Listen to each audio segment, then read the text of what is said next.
What's up, everybody? This is Talkin All That Kazz, and I am DJ Kazzeo. I want to thank you for checking out this particular episode of Talkin All That Kazz. On this particular episode, I got another great interview that I conducted here on my radio show at 90.9 FM KHCC in Salinas, California. But before we get going with that, I want you to go to this address, djkazzeo.com, and connect with me on social media, whether it's on my Facebook, on my Instagram, on my Twitter, or even if you go and subscribe to my Mixcloud channel, you can hear all my radio shows that I do in their entirety, music, commentary, and interviews. But this right here, Talkin All That Kazz, this is for just the interviews, okay? I want to thank everybody who checked out the first round of interviews that I put up. Now we're on to the second round. This particular round, I'm going to focus on 2019, but I'm going to sprinkle it in with some more current stuff too. So you never know what you're going to get. Just sit back, relax, and enjoy another edition of Talkin All That Kazz with me, DJ Kazzeo. That's right, man. We back in the place right now. Yours truly, Kazzeo. Jason Escobar. V-Dog here. And M7, of course. That's right. And we got a special guest joining us on the line. Let me get all this set up here. Freestyle, or not freestyle, Miami bass legend, I should say. The creator of Miami bass, the one and only MC A.D.E. What's going on, man? What's going on, man? How you doing? Man, it's an honor to talk to you, man. Such an innovator in the music scene, man. Oh, it's my pleasure, man. Definitely my pleasure. Man, so, you know, there's like 1,000,001 questions. I know V-Dog and M7, they're a little bit younger, so they're not as familiar with you as Escobar and myself are, being that we're like, you know, older guys. But, you know, I mean, 1,000,001 questions. First of all, I mean, how did, you know, the concept, the visualization for creating Miami bass, how did that all come about? Well, basically, it kind of stemmed from the first electro track, what they call it electro now. It was a beatbox with MC Cheats and Sexy Lady. It was Where's the Beef was the hook in that. And basically what happened, it was being produced by Frank Cornelius, and my dad, he had a record store at the time, and I was like 12 years old, and you know, he didn't tell me where we were going, but we just fell off in the studio. I didn't even know he was doing this, you know, or producing, you know, the first hip-hop record in the South. And we got to the studio, and the young lady who did the rap, Sexy Lady on the record, she was like, I guess she wasn't really feeling the track too tough, but she knew me from the record store and how good I was with music, so she kind of asked my opinion, what did I think about it, and I was like, it was cool, but if it was me, I'd do it a totally different way.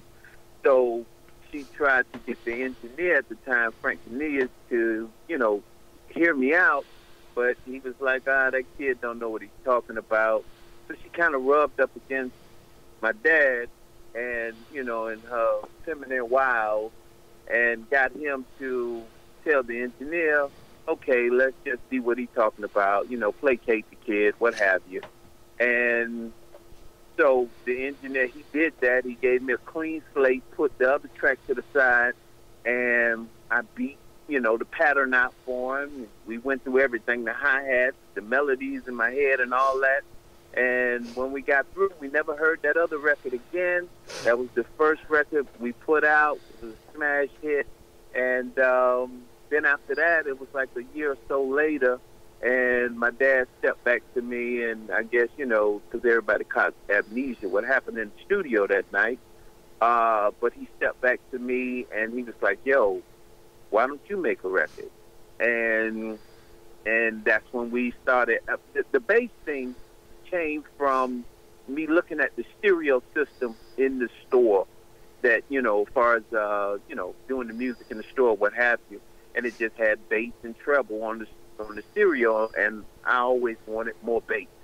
You know, yes. I remember listening to Mantronic, you know, with Tila Rock, and I just wanted more of that sound. I just wanted that bass, and so me and my dad, you know, he wanted me to make a record like a train type record, you know, like Kraftwerk. It was, but it was another record. I don't even know who made the record, but he was like, you know, because people wanted this record and they couldn't get it.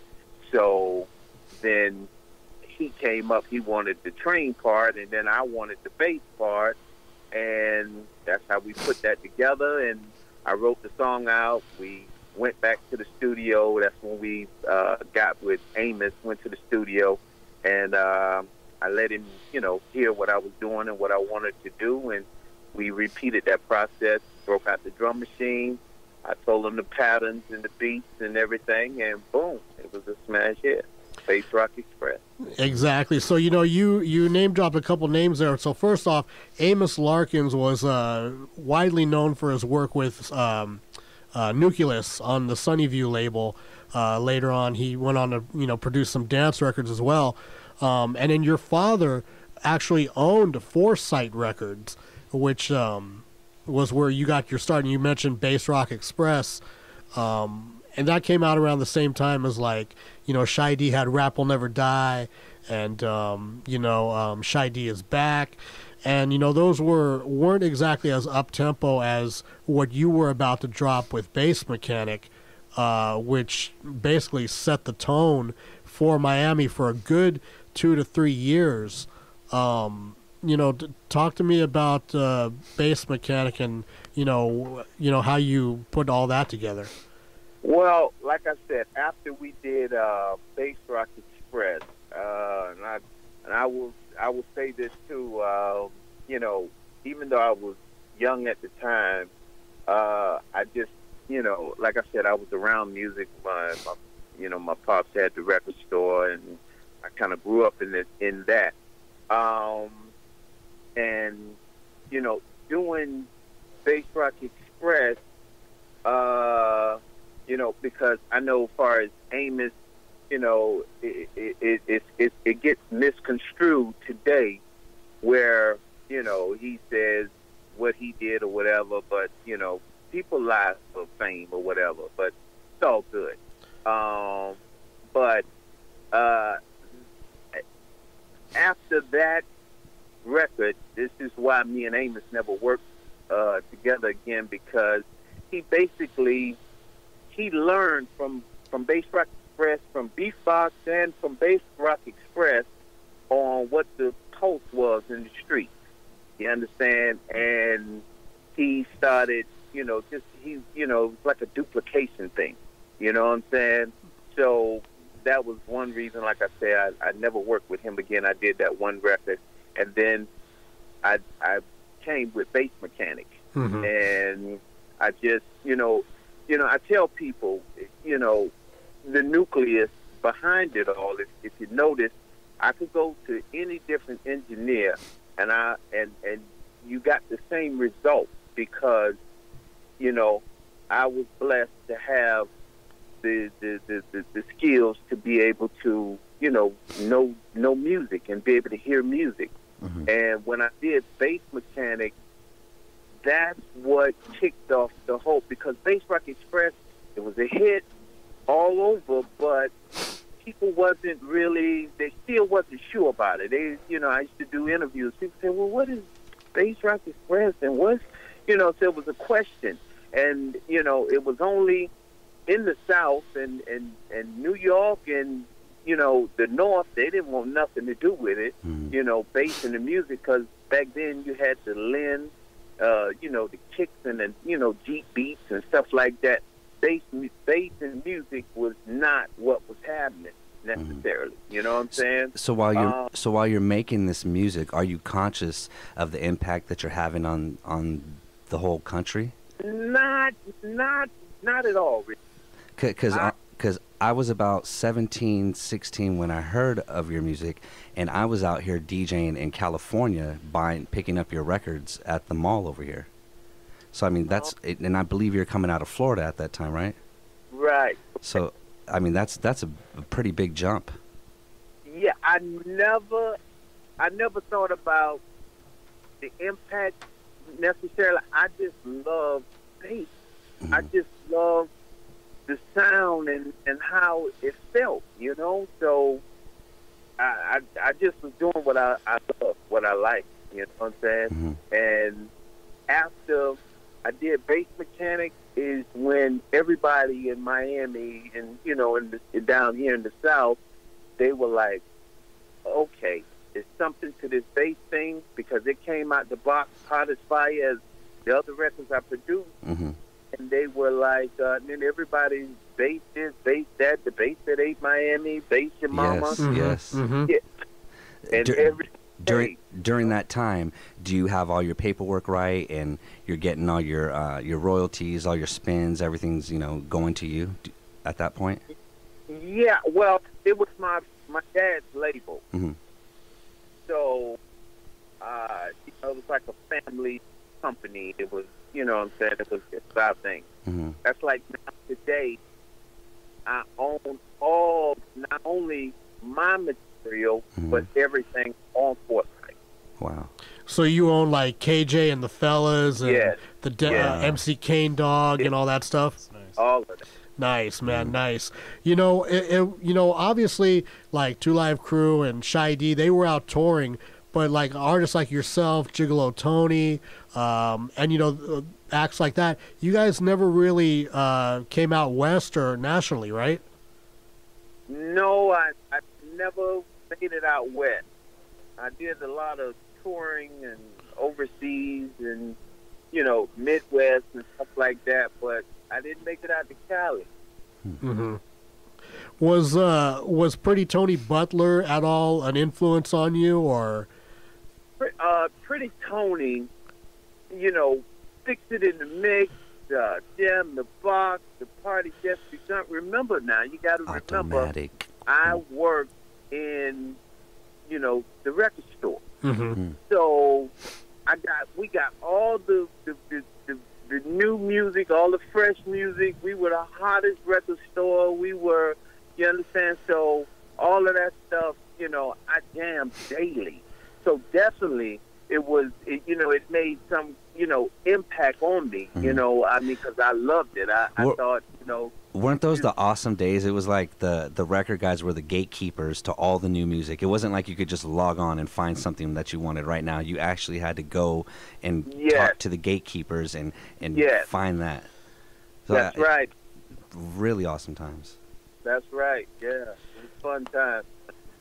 Hey, so before, you know, I got one more question to follow up, but before I move on to that, I also have V-Dog here and M7. Do either you guys have a question for MC A.D.E? Well, I have more of a statement, real quick. I just want to say I didn't realize the impact you had until later on, you know, because I'm much younger, being 35, and, you know, I was a little toddler in the 80s, but that you had on somebody like the late J Dilla, because he did a song, or a little track called Big Booty Express, and it was totally a take on the bass rock Express track. So that I just got to say props to you for that, man. I mean, you definitely reached out to somebody a super producer for my generation. So yeah, mad props, you know. Thank you. No problem.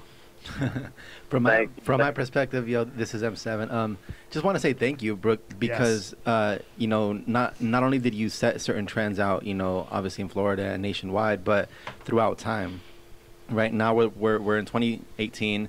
I was actually born in '85, which is when one of your singles came out. And so, you know, just to conceptualize that, you know, now I'm in my 30s, and every time that I get in the car, and even now with my wife and my kids in the car, I always turn the bass up.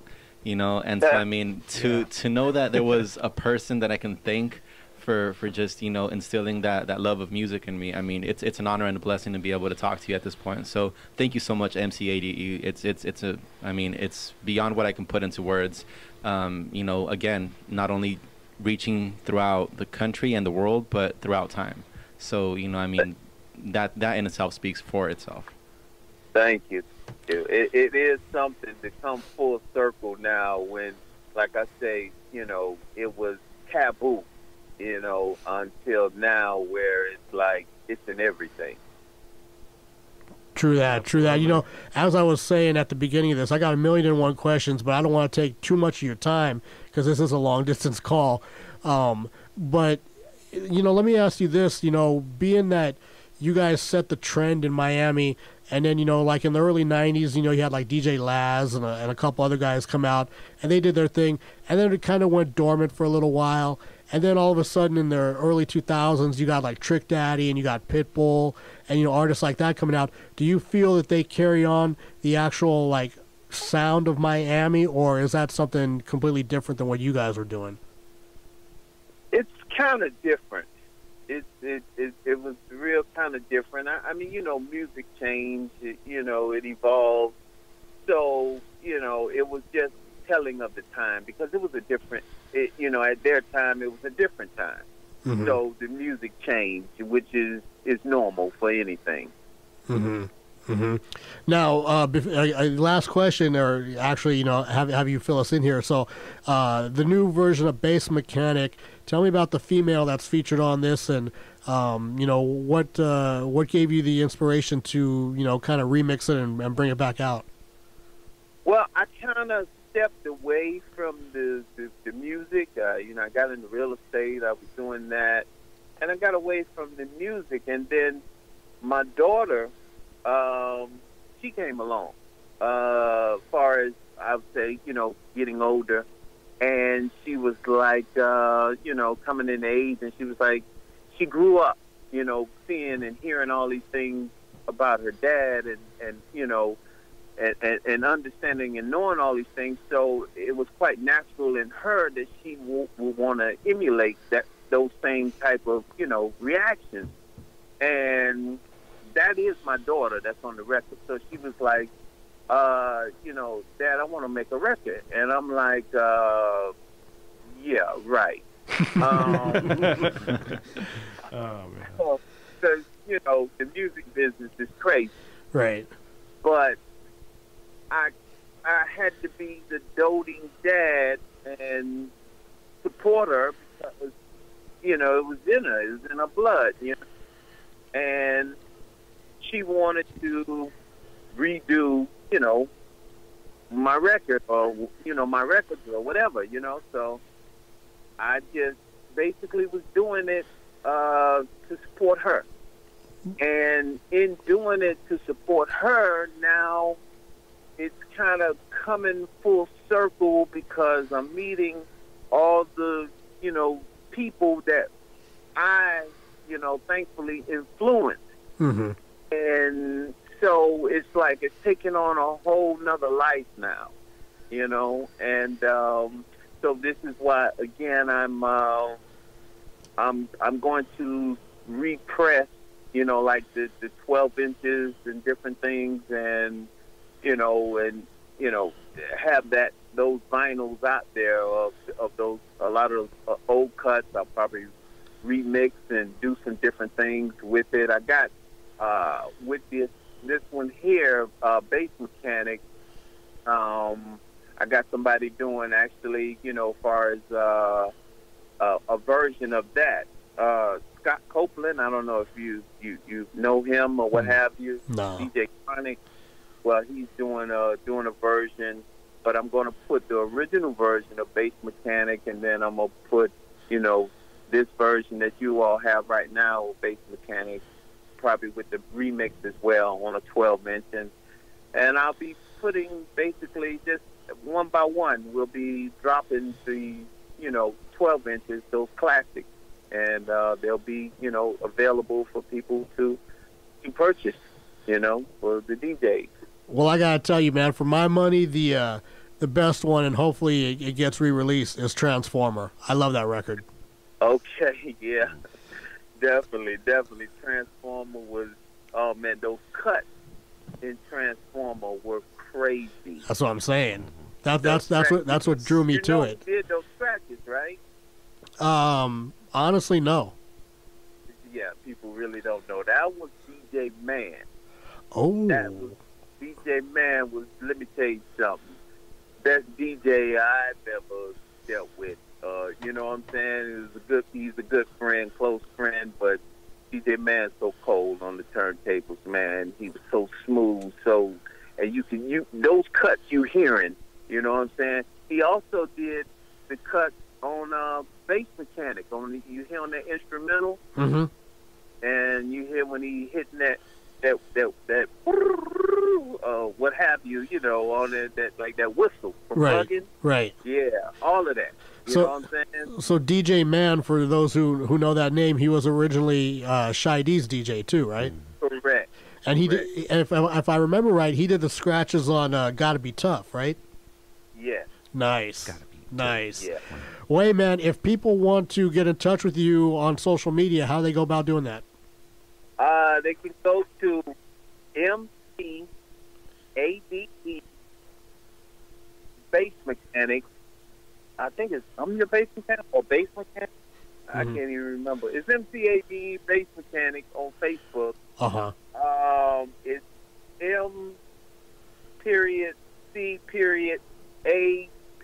M.C.A.D.E. Creator of Miami Bass on Instagram. Right.